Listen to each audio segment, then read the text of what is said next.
मुनिराज कहते हैं तो क्या बिगड़ा, तो क्या बिगड़ा, इससे धर्म पे कहां से आँच आ गई। मंत्री पुनः रोते हुए कहता है कि स्वामी क्षमा करना, मैंने ये तो कह दिया, पर मैंने दूसरे मंत्री के साथ राजा के सामने ये दावा करते हुए उसने कहा था कि नहीं, शायद उसे पता था आप यहाँ विराजमान हैं। उसने कहा उनके शरीर में रोग होते हैं, वे ऐसे होते हैं। तब राजा ने निर्णय किया है कल सुबह राजा, प्रजा, मंत्री सब यहाँ आएंगे और वो देखेंगे कि मेरे गुरु की काया जो मैं कहता था कि स्वर्ण के समान, कंचन के समान चमकती है, वो नहीं दिखेगी। मैं परास्त हो जाऊंगा। गुरुजी, मुझे अपने मरने की डर नहीं है, मैं मर जाऊं मुझे कोई गम नहीं है, क्योंकि यही निर्णय हुआ है, जो हार जाएगा उसको जो दंड दिया जाएगा स्वीकार है। गुरुजी, मुझे अपने मरने की चिंता नहीं है, पर मुझे अपने वीतराग धर्म की चिंता है, अपने वीतराग धर्म पर चिंता है। अगर आज ये दृश्य, कल आकर ये दृश्य पूरी प्रजा और राजा देख लेंगे तो क्या होगा। वो तो यही निर्णय करेंगे कि इनके मुनिराज, इनके गुरु, इनके साधु नंगे तो होते ही है, वे नहाते नहीं हैं, उनके पास नहीं पहुंचना चाहिए, उनकी दुर्गंध आती है, रोगी होते हैं। मेरे धर्म का क्या होगा, मेरे धर्म का क्या होगा। मेरे धर्म की सुरक्षा गुरुजी, स्वामी जी आपके ही हाथ में है। गुरुजी कहते हैं बेटा इतनी सी बात। वो मंत्री कहता है महाराज आप इतनी सी बात कह रहे हो, मेरे तो प्राण जाने के लिए है। मुझे अपनी पर्याय की चिंता नहीं है, पर मैंने जो दावा किया था अगर वो दावा असत्य हो जाएगा, कोई ये देख लेगा कि मेरे गुरु ऐसे रोगी होते हैं, तो उनकी मेरे गुरु से, मेरे धर्म से, मेरे से, सभी से आस्था ही उठ जाएगी। वे निर्ग्रंथ मुनिराज कहते हैं बेटा तू चिंता क्यों करता, तू शांति से घर जाके सो जाओ, कल सुबह राजा के साथ सबके साथ वापस आ जाना। वो मंत्री कहता है मुनिराज मुझे नींद कैसे आएगी, कल क्या होगा जब सभी आएंगे और मेरी हंसी में मुझे मेरी नहीं, मेरे धर्म की, मेरे गुरु की हंसी दिख रही है। मैं अपने गुरु की हंसी नहीं देख सकता, मैं अपने धर्म की हंसी, मैं अपने प्रभु की हंसी नहीं देख सकता।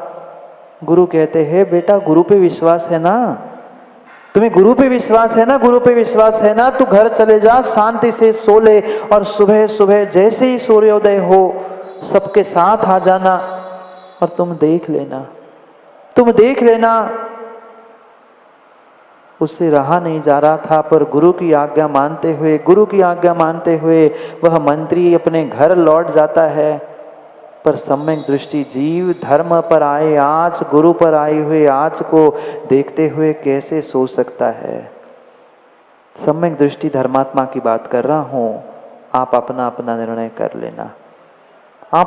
निर्णय कर लेना, कहीं देश के, राष्ट्र के, ब्रह्मांड के कोने पे अगर धर्म पे आँच भी आए तो वह सम्यक दृष्टि श्रावक कभी चैन की नींद ले नहीं सकता, वो भी रात भर नहीं सोया। कब सुबह हो वह मात्र करवट बदलते हुए उसने रात गुजारी। और जैसे ही सूर्योदय होने ही वाला था, सूर्योदय होने के पहले पूरी प्रजा, पूरे राजा दलबल पहुंचने से पहले ही वह दौड़ते भागते हुए वह जंगल में पहुंचता है, गुरु के पास पहुंचता है। और जैसे ही वह जंगल में पहुंचता है, इधर सूर्य की किरण, इधर सूर्य की पहली किरण निकलने ही वाली थी। और जैसे ही सूर्य की किरण निकलती है, उजाला होता है, वह आश्चर्यचकित होता है। जो मुनिराज वृक्ष के नीचे, पेड़ के नीचे गलित कुष्ठ से युक्त थे, पूरा शरीर जिनका गलित कुष्ठ से युक्त था, वो पूरा शरीर सोने के समान रातों रात चमकने लग गया। रात में भी, शाम को भी वह मंत्री रो रहा था, सुबह पुनः रोने लग गया। गुरुजी ये क्या, गुरुजी मैं वापस आ गया हूं, भगवान आंखें खोलो। ये क्या हो गया? रात में मैं देख के गया था आपके पूरे पूरे शरीर में कुष्ठ था, ये क्या हो गया? ये क्या हो गया? वार्तालाप चल ही रही थी, वो मंत्री अपनी बात कह ही रहा था। इतने में राजा, जो मिथ्या दृष्टि मंत्री, जिसने दावा किया था कि इनके मुनिराज, इनके गुरु, इनके साधु रोगी होते हैं, वे नहाते नहीं हैं, उन्हें स्पर्श भी नहीं करना चाहिए, वे पूरे दल बल के साथ, राजा के साथ जैसे ही सामने पहुंचते हैं, राजा भी आश्चर्यचकित होता है और इस मिथ्या दृष्टि मंत्री से कहता है, मंत्री तुमने झूठ बोला, तुमने झूठ बोला, तुमने झूठ बोला। कहाँ है इनके गुरु? कहाँ है इनके गुरु रोगी? देखो उनकी काया कैसे कंचन के समान, सोने के समान चमक रही है। तू तो कह रहा था कि इनके गुरु, इनके साधु नहाते नहीं हैं, गंदे होते हैं, दुर्गंध आती है, कुष्ठ हुआ है, रोगी है। कहाँ है कुष्ठ, कहाँ है ये रोगी? वो भी मिथ्या दृष्टि मंत्री चौंक गया कि कल मैंने देखा था पूरे शरीर पर उनके कुष्ठ टपक रहा था, हो ना हो कहीं ना कहीं मुनिराज बदल गए हो, निकल गए हो, पर अब राजा के सामने, प्रजा के सामने क्या सफाई दे? निर्णय हो चुका था कि वही वही वही सख्त से सख्त सजा दी जाएगी जो झूठ बोलेगा। ये मन ही मन सम्यक दृष्टि मंत्री खुश हो रहा था कि चलो मेरे धर्म की रक्षा हो गई, मेरे गुरु की रक्षा हो गई, मुझे तो जो जो सजा मिलती स्वीकार थी, पर कम से कम मेरे गुरु की रक्षा हो गई। वो राजन पहुंचता है और गुरु को, साधु को, मुनिराज को नमस्कार करके वहां पूरे प्रजाजन के सामने अपनी आज्ञा सुना देता है। ये जो मिथ्या दृष्टि, ये जो मिथ्या दृष्टि, ये जो मिथ्या दृष्टि मंत्री है, उसे सूली पर चढ़ा दिया जाए। इसने दूसरे के धर्म की, धर्म गुरु की अभिनय करने का प्रयास किया है। पर मुनिराज मुनिराज थे, धरती के देवता थे, दया करुणा उनके भीतर कूट कूट कूट कर भरी थी। जैसे ही उन्होंने सुना कि किसी मनुष्य को मेरे कारण सूली पर चढ़ाया जा रहा है, उन्होंने आंख खोली, मौन तोड़ा और तुरंत वे बोल पड़े, राजन नहीं, इसे सूली पर चढ़ाने की आवश्यकता नहीं है। राजन भी अचंभे में पड़ गया, ये क्या बात है, क्यों नहीं चढ़ाए? राजन ने कहा, मुनिराज जी, गुरु जी, ये आपका विषय नहीं है, ये हमारी शासन पद्धति है, मैं तो उसे सूली पर चढ़ाऊंगा, इसने झूठ बोला है। मुनिराज कहते हैं, राजन, ना इसने झूठ बोला, ना इसने झूठ बोला। राजा कहता है, ये कैसे हो सकता है? ये कैसे हो सकता है? दोनों में से कोई ना कोई तो एक झूठ होगा, कोई ना कोई तो एक सच होगा। वो कहते नहीं, दोनों ने जो देखा था वो सच ही कहा था, झूठ दोनों ने भी नहीं कहा था। वो कहते मतलब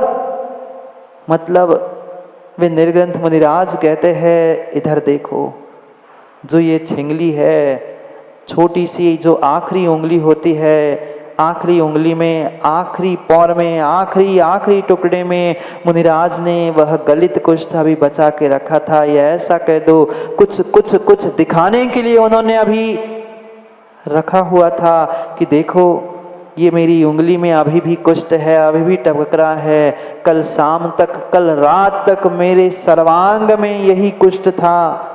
पर ये मात्र और मात्र प्रभु भक्ति का प्रताप है, कि रात भर में मैंने पूरे शरीर का कुष्ठ नष्ट करते हुए ये आप लोगों को दिखाने के लिए मात्र छिंगली के आखिरी टुकड़े में ये मैंने गलित कुष्ठ अभी बचा है। और वे आचार्य वादिभराज मुनिराज, जिन्होंने एक ही भाव की रचना की, वह एक ही भाव के माध्यम से रात भर में उन्होंने पूरे शरीर के कुष्ठ को ठीक किया और अंतिम पद उन्होंने उस एक ही भाव स्तोत्र का पढ़ा और मात्र छिंगली ऐसी झटकार दी, चमत्कार सबने देख लिया। भगवान की भक्ति से शरीर का वह गलित कुष्ठ भी चमत्कार के रूप में नष्ट हो गया। कभी माताओं ऐसा सरदर्द आपका नष्ट हुआ? कभी इतना सा कष्ट, इतनी सी पीड़ा हम अपने प्रभु और गुरु भक्ति से ठीक कर पाए? नहीं कर पाए। मात्र और मात्र और मात्र और मात्र 26 श्लोक प्रमाण एक ही भाव की रचना रात भर में कोई कागज पे लिखने का प्रयास नहीं किया।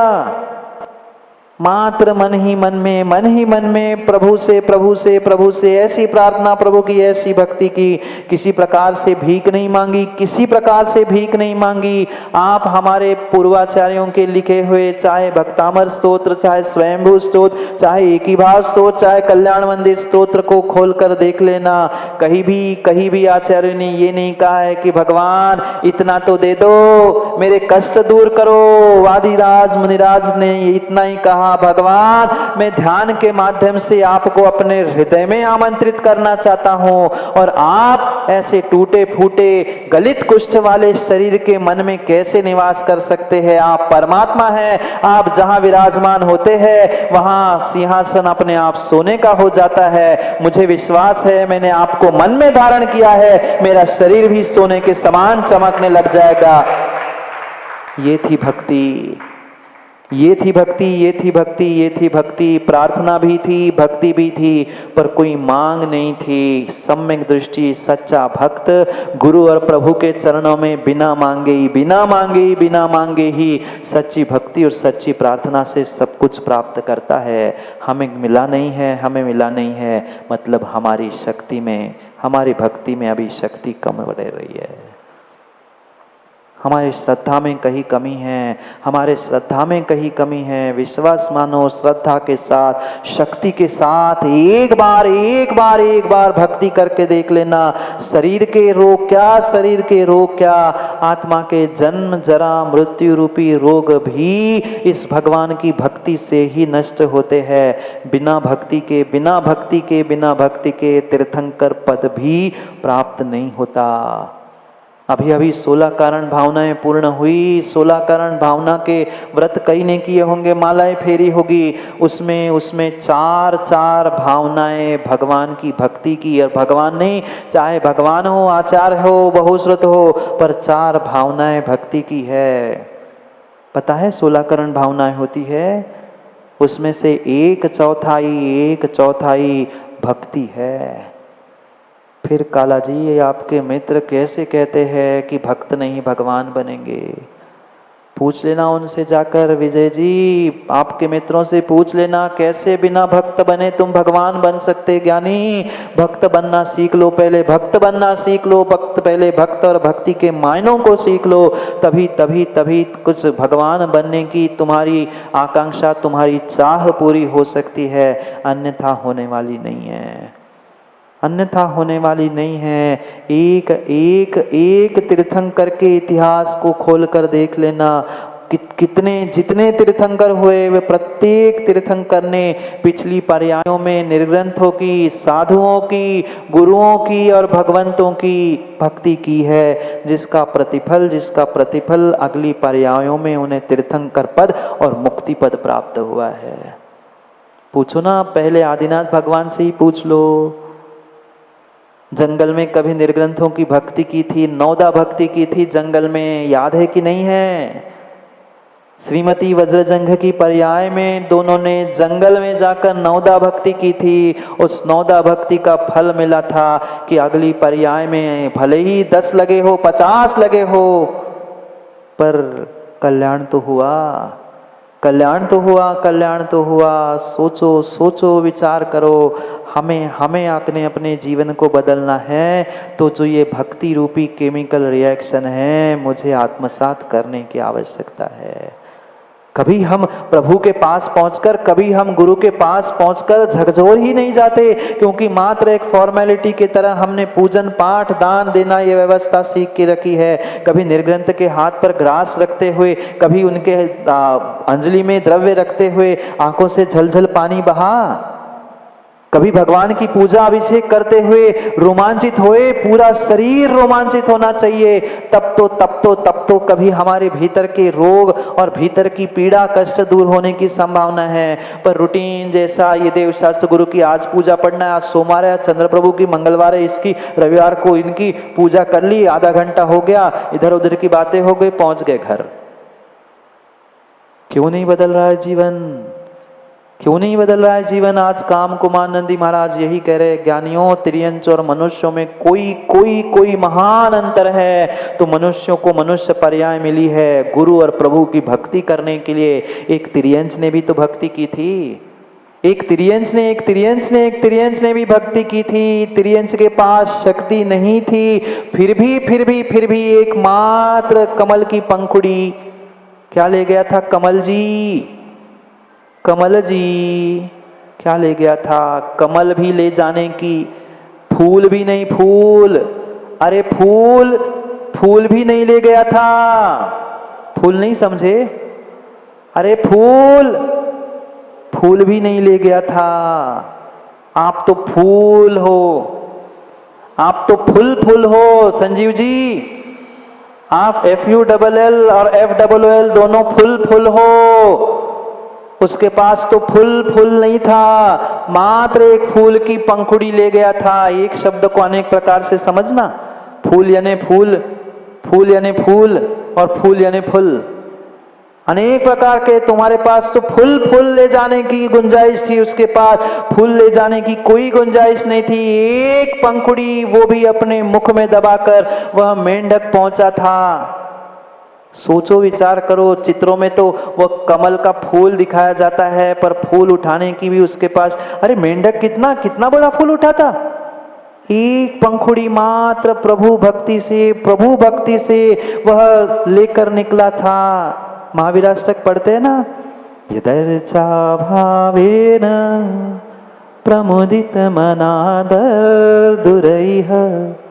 क्षणादासी स्वर्गी गुणगण समृद्धा सुखनिधि लभन्ते सद्भक्त्या शिव सुख समाजं किमुतदा महावीर स्वामी नयन पथगामी भवतु मे।